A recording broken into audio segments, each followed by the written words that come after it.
My name is Yvette. It's the first time here in Gainesville. It's an honor to be with all of you. I'm not even one of you. I'm from the business corps. Dr. D literally drags me here, and I end up being extremely happy to come.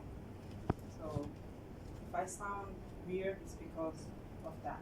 I'm a business major.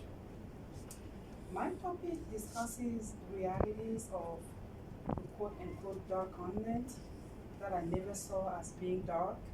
And I started reading in the literature that the continent was dark and I never saw its darkness.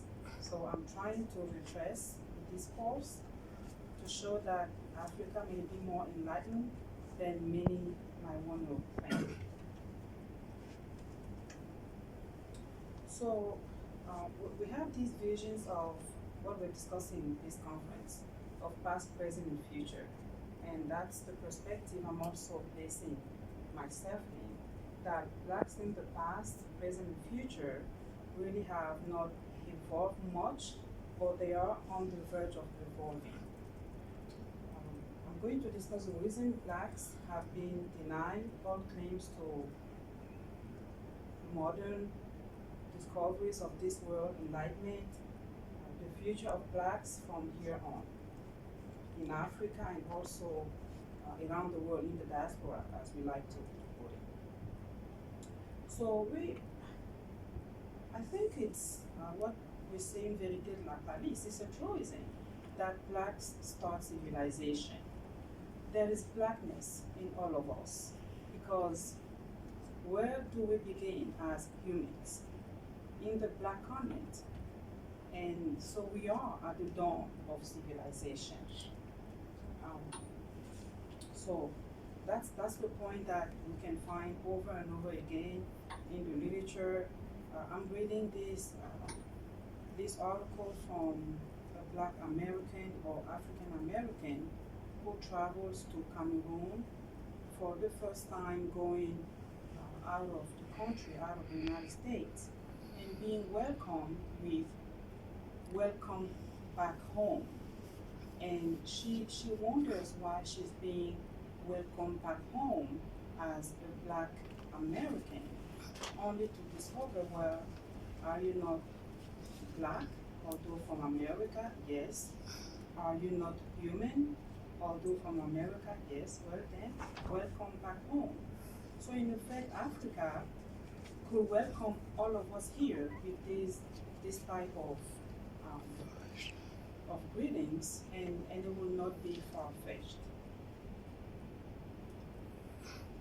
So this is, we're talking about the present when it comes to Africa.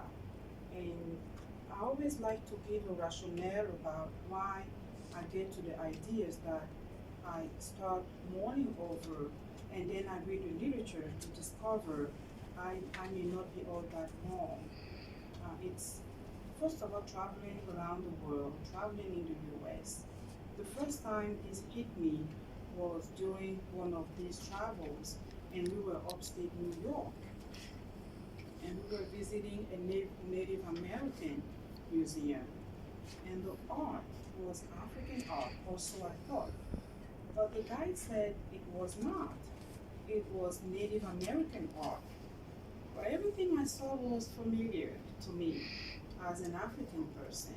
So I kept asking the guide, are you saying this is African art? And the guy said, no, it's not. And then I traveled to China and I saw Chinese art. And again, I thought it was African art. The guy said, no, this is Chinese art. These are the type of experiences that force you to think about, well, who is African and who is not? It looks as if everyone, everywhere, is African.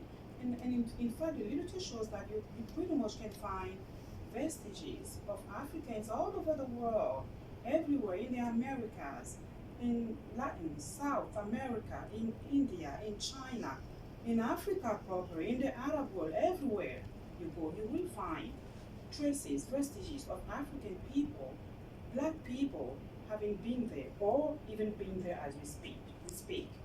So we are everywhere. Now here, I know one of my students asked me, well, where you come from? You guys don't have trees? And okay, now, I believe I'm a citizen of the world. So I tell my students I claim to any nationality. So I ask him, so where do I come from? And where do you come from? If you ask me about trees.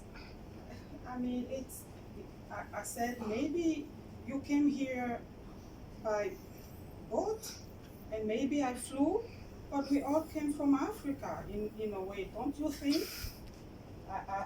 He didn't find that to be funny at all. But I mean, that's the reality of it. If we had a slave trade or colonialism or any of those things, well, we were forced to go places that are other than Africa. In the future, we have to talk about black people and the slave trade.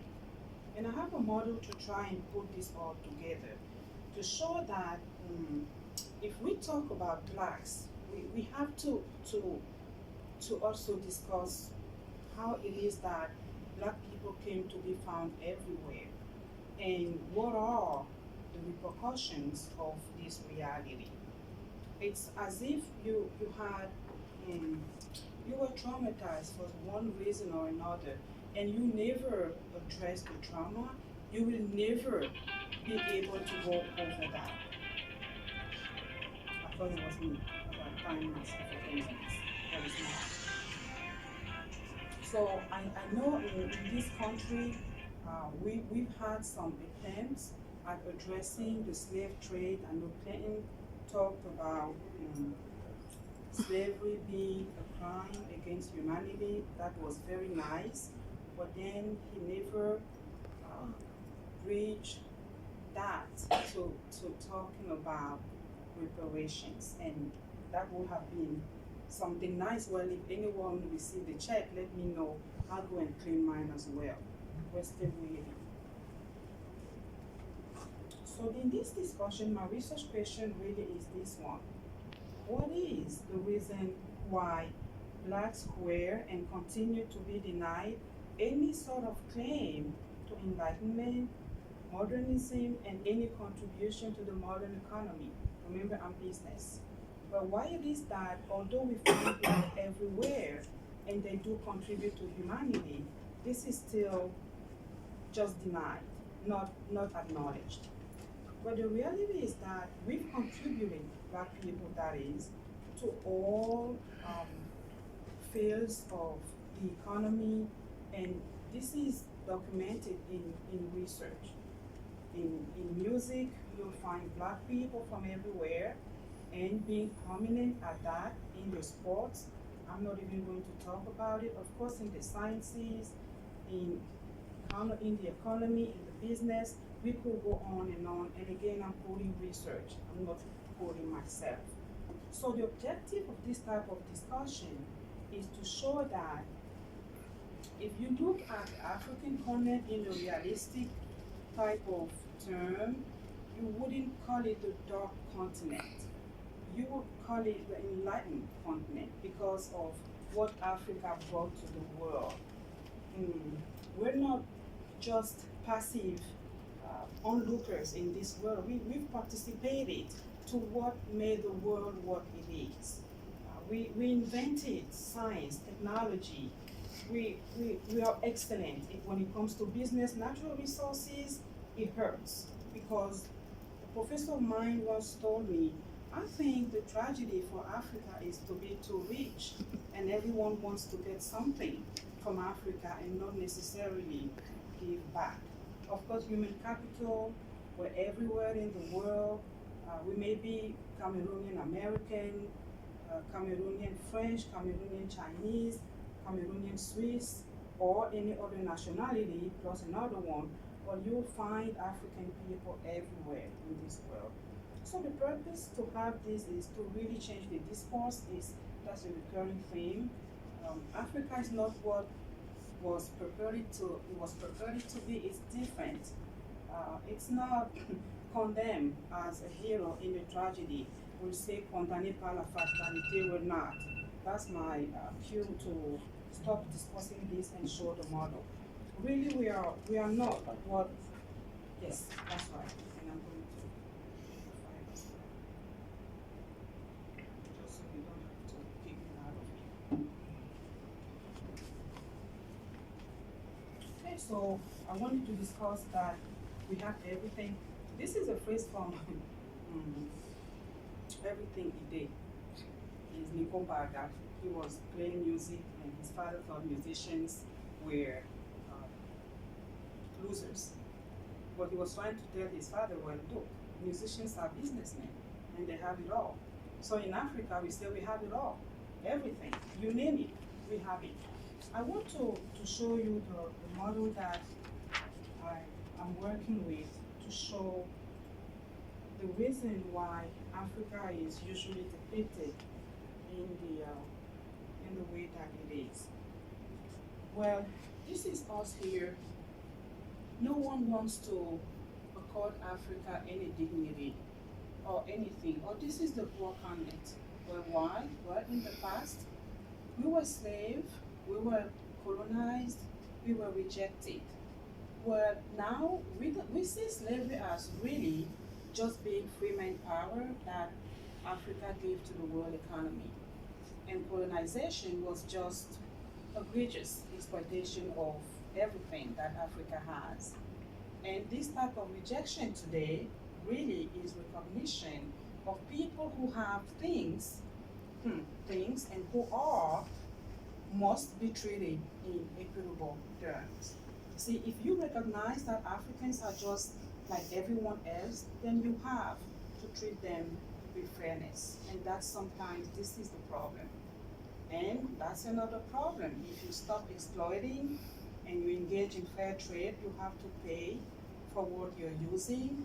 And if you recognize here that for centuries, 200 years, maybe more, people were brought up here, worked for free, then reparation will be a must. Of course, if you don't want to do this, what do?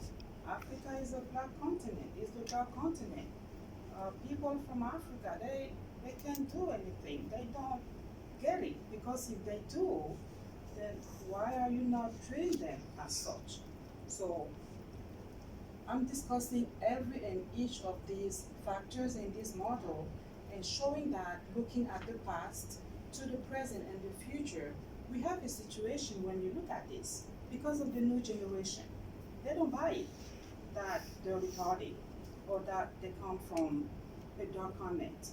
So we're going to have to either face the realities of slavery or else.